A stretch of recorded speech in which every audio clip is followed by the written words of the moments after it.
አይነት ፈጣጣ ናት? እንዴት በአንድ ቀን ራት ልጋብዝ ትለኛለች? ቢለኝስ? ኧረ ኑሐሚን ተረጋጊ እንዴ። እኔ የምልሽ ውሃ ዛሬ ስራ አለሽ እንዴ? ያስተካክል ስራ። እንዴት ስራ ፈት ነው የሚያስመስላት? ወይ ለምን ቤት ራት ልጋብዝ አልለውም? ግን ደግሞ ቤት ከመጣ በኋላ በልቶ ነው የሚወጣው። እንዴ ታዲያ ምን አስበሽ ነበር? ኧረ ለአብራን እኮ ይልያል አልተጨነኩም። ይለምኖኝ ነው። ቆይ ግን ኤርሚያስን እኮ ለአንድም ቀን እንደዚህ አስቤው አላውቅም ነበር። ቆይ እንዴት አምና ገለዋን ለሰጠች ልጅ እንደዚህ አይነት ትልቅ ነውር ትፈጽማለህ? አንገባኝም። ብቻ ስለ ኤሚ እንዳይሆን እያወራሻለሽ። ትሰማኛለህ? አሁኑኑ ያንን ቪዲዮ እንድትሰጠኝ እፈልጋለሁ። ስለምን ቪዲዮ ነው እያወራሻለሽ? ኤርሚያስ እውነቴን ነው እያወራ ያለሁት። ስለዚህ ጉዳይ ቤተሰቦቿ ከሰሙ በህይወት አይለቁም። ነው ወደ ቤት የሸኘኝ። ሌላ ምንም አልፈልግም። ጨዋታና ሳቅ ነው ልማዴ።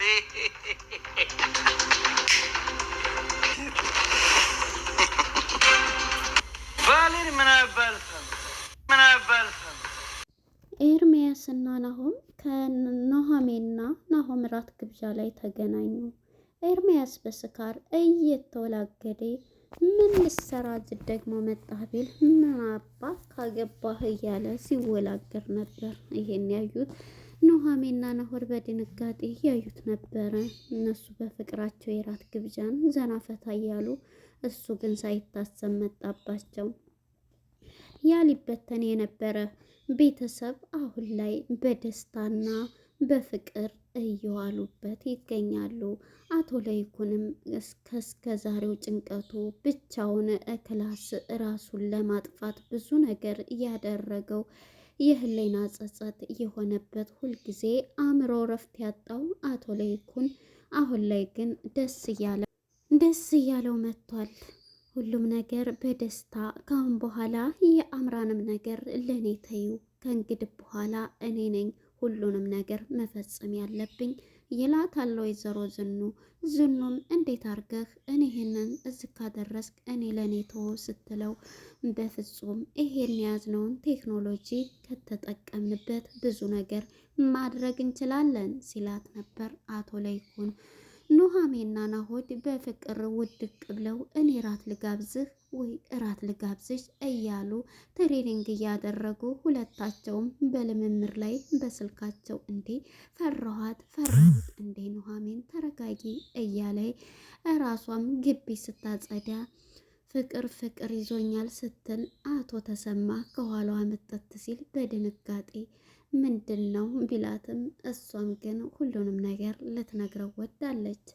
ሰላም ጤና ይስጥልን ውድና የተከበራችሁ የቻናሌ ቤተሰቦች እንኳን ወደ ቻናል በሰላም መጣችሁ። ኑሐሚን ክፍል 7 ተለቀቀ። ወደ ክፍል 69 ስንመለስ እንግዲህ አቶ ለይኩን አምራንን አግቷት ነበር። ስልኳንም ቀምቷታል። ሁሉንም ነገር ይዞ ሁሉንም ነገር ካሁን በኋላ ራሴ ያደርገዋለሁ ያለውን ሁሉንም ነገር በግልጽ ነግረዋለች። ወይዘሮ ዝናሽም ይቅርታ ብላ ያደረገችውን ድርጊት ፈጽማለች። እናም አቶ ለይኩን ይቅርታንም ተቀብሎ ስራ ሄድኩ በማለት ነበረ አምራንን አግቶ ሲያስፈራራት የነበረው። እሷም ግን ስልኳንም ቀምቷታልና ያለችውም ይሄንን እኔን እንትን ብትል ይሄን መረጃ የያዘ በሁሉም ሰው ላይ በትኛዋለሁ የሚል ማስፈራሪያ ስትሰጠው ነበር። ሁሉንም ነገር አምጭ ፍላሹን እያለ አለበለዚያ ህይወትሽን እንትን ታያለች ቢላትም እሷም ግን በፍጹም ልትሰማ አልቻለችም። አቶ ለይኩንም አስፈራርቶ ስልኳን ይዞ ነበር የሄደው። እናም እንግዲህ ወደ ወይዘሮ ዝኑ ጋር ስንመጣ ዝኑን ሁሉንም ነገር ለኔ ተዩ፣ ይሄ የተበተነ ቤተሰቦቻችን አሁን ላይ በቃ የድሮ ፍቅራችን መመለስ አለበት እያለ ወይዘሮ ዝኑም ካሁን በኋላ ያች የምታቀኝ የድሮዋ ዝኑ ነው መሆን የምፈልገው፣ እንደ አዲስ ሀብዬ ነው ያለፈውን ትተን የምጀምረው እያለችው ነበረ።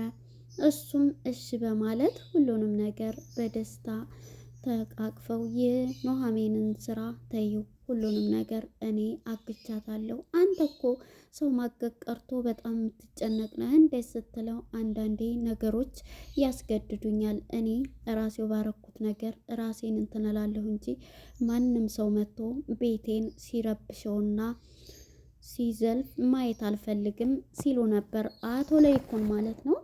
እናም እንግዲህ ወይዘሮ ዝናሽ በቃ በደስታ ተዋጠች። ሁሉንም ነገር እሺ በማለት ሁሉንም ነገር ሲነግራት ኦኬ ብላ ተቀብላ ተቃቅፈው ተሳስመዋል ማለት ነው። የኔ ውድ እያለች ባለቤቷንም በይቅርታ እንደዚህ ሆነ ስላየው ግን እኮ ደግሞ ስለ ዳግምም እያነሳ ዳግምን አሁንም ህሌናዬ ሌላኛውን እንትን ቢልም እረፍት የለውም ቢሆንም ሰው እኮ ነው የገደልኩት እያለ ጥያቄ ውስጥ በቃ ተው ይሄን ነገር ብላ እንዴ መግደሉን አልክድም ብሎ አፉን ትይዘዋለች ማለት ነው። ዝም በል ብላ እናም ሁሉንም ነገር አንተም ቢሆን እኮ ዳግምን እንዳባት አሳየው ችግር የለውም ሁሉንም ነገር እነሱም እንደ ወንድም ሲል ሁሉንም ነገር አደርጋለሁ በማለት ሲል ነበር። እሱን ደግሞ በፊቱ ነው ሰፕራይዝ ማረገው ብሏል ማለት ነው። ዳግምን ከአክሲዮኑ እንደዚህ ያደርገዋል። እናም በዚህ የተነሳ አቶ ለይኩንም በደስታ ሲቦርቁ ነበር። እንግዲህ ሁሉም ደስ ብሏቸው ሳለ እንግዲህ ክላሷ ገብታ የምታለቅሰውና ከኤርሚያስ ያረገዘችው አሁን ላይ ቤተሰቦቿ ታርቀው ተደስተዋል። እሷ ግን አሁን የራሷ ጥያቄ በጣም ብቻዋን ክላሷ ገብታ እያለቀሰች ነው። ወይዘሮ ዝኑም ክላስ በመሄድ ልጅ ሆይ ምንድነው የሆንሽው እያለች እማዬ ምንም ነገር አትጠይቂኝ የኤርሚያስ ተናገረች ወይስ ምንድን ነው? ስለ እሱ ስም አትጥሪብኝ፣ ሁለተኛ ውጭልኝ ብላ ደግሞ ስጮህባት በስሜቱና እሺ በቃ ስትል እማዬ ነይ ቀፊኝ ብላ እናቷን አቅፋ ለመናገርም ፈራች። ምንድን ነው ልጄ ንገሪኝ፣ እንደዚህ እኮ አላየሁሽም የኔ ጠንካራ ትንሿ ብትላትም እማዬ ተይኝ፣ ድሮም አንቺ ያልሽኝን ብሰማ በነበር ይሄ ባልተፈጠረብኝ እያለች ስትላት ነበር። በቃ ዝም ብለሽ አትጠይቂኝ እቀፊኝ ስትላት እሷም እንግዲህ አቅፋት በቃ የማይዞች በማለት ታረጋጋታለች ማለት ነው። ይህም እንግዲህ ቀጥታ ማድረግ ያለብኝን አደርጋለሁ ብላ ወደ ኤርሚያስ ጋር አምርታለች። ኤርሚያስ ከተቀመጠበት ሄዳ ቪዲዮውን ስጠኝ፣ ያን ቪዲዮ ብታጠፋው መጣሽ እንዴ ድሮም እኮ እንትን እንደምትይ አውቃለሁ የኔ ኦክሲጅን እያለ እንግዲህ ኤርሚያስ በሴቶች ህይወት የሚቀልደው ቪዲዮውን ይዞ ያንን ከምለቀው ወይንም አክሲዮሙን አብረን እኔን ታግብተሽ እኔ ጋር ከምንሆን እያለ ነበረ ሲያስፈራራት ነበር። እሷ ግን በፍጹም አታስበው። አሁን አንድ ነገር ልነግርህ ነው የመጣሁት። ያን ነገር ብትለቀው ያን ቪዲዮ ያስከውን ቪዲዮ ብትለቀው ነገ ምን እንደሚፈጠር አታቅም። ልጄ አንድ ነገር ልንገርህ ልጅ በሆድህ እያለው ስትለው በጭራሽ ይህንንማ አትይም ብሎ ሊጠጣ ያለውን ይተፋና ይደነግጣል ትን ብሎት ይህን ስትለው በፍጹም ይህን ልልህ ነው የመጣሁት። ነገ ጧት የሚወለደው እንዴት አይነት ሰው ጋ ነው እንደዛ አባት ተብሎ እንትን ያለው ብሎ ያን ቪዲዮ ስለቅ በጣም ነው የሚያዝነው እያለች ልጄን ደግሞ ካላመንክ ሆስፒታሉን ሂደህ ማረጋገጥ ትችላለህ ትለዋለች። ለምንድን ነው ስትለ በማህበራዊ ሚዲያን እለቀዋለሁ ያልከውን ብታቆም ይሻላል ትለዋለች። እናም እንግዲህ አሁን ላይ ራሷን ጥላ በጣም በንዴት ትገኛለች።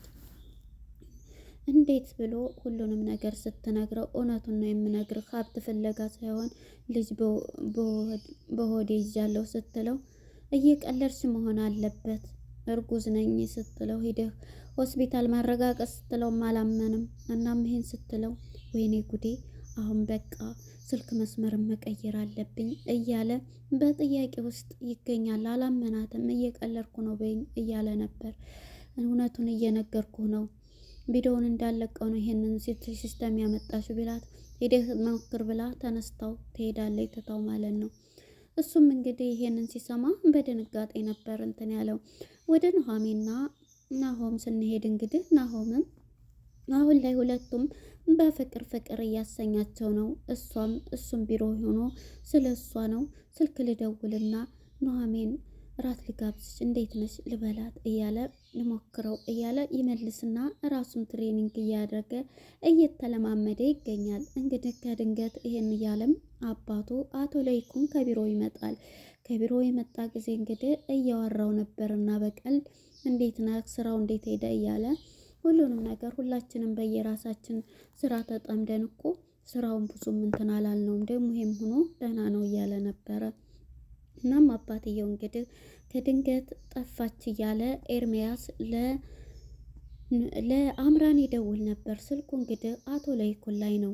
አቶ ለይኩን ኤርሚያስ እያለ ስልክ እኮ እንትን ይላል ችግር የለውም በማለት ልጁን ይሄንን እያለ እንግዲህ እንዴት ነው ይህን ሰሞን ገጠር ከሄዳችሁ በኋላ ያለው ግንኙነት ምን እያለ እፊታችሁ ላይ ኮራ ግብዣ ላይ አይቻለሁ፣ ደግሞም አይቻለሁ ትናንትና ልሸኛት መኪናው ውስጥ ሆናችሁ ሲል ምን እያለ ነበርና በድንጋጤ አባቱ እንደዚህ ሲለው ስስማት ሲለው አባዬ በርግጣው ልክ ነው ግን እኮ አይደለም እያለው ነበር። በላሁን ሽማግሌዎች እንዲላኩና እንዲዘጋጅ በእርግጥም ኑሐሚን እስከዛሬ አለማየቴ እኔ ድሮ ነግሬህ የለ እንዴት አለማየትህ እያለ ይነግረዋል ማለት ነው። ኑሐሚን እንግዲህ ከፍራሿ ላይ ሆና ያለፈውን ነገር እያስታወሰ መኪና ላይ ሆና እንዴት እስከዛሬ አላየኸኝም ታዲያ እኔ እኮ እንደዚህ ነው እያለች ያን እያስታወሰኝ ነበር።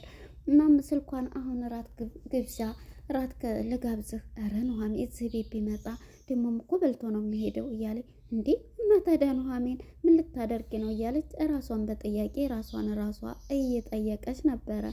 እናም እሱም ራሱን እንግዲህ እያዘች እንዴት ነበር እያለ ሁለቱም በፍቅር ስሜት ውስጥ ሁለቱም ገብተዋል ማለት ነው። እናም እንግዲህ አቶ ላይኩንም ሽማግሌ እንግዲህ ይላካል በቅድም እያለው ነበርና ግቢዋንም ስታጸዳ ፍቅር ይዞኛል እያለች አስቴርን ዘፈን ስዘፈን አቶ ተሰማ ከኋላው መጥቶ ያስኩሽ በማለት እንዴ እየዘፈንኩ እኮ ነው ማለት በይ ይህን ሰሞን ምንድን ነው መቼም ማን ነው እንዲህን ሰው ማወቅ ይቻላል እያላት ነበር። እንዴ አባዬ ግን እያለችው ነበር። ሁሉንም ነገር ትነግረዋለች። ናሆም ትለዋለች እኮ እንደዚህ ልጅ ጠንበለ እያለ ይነግራታል ማለት ነው።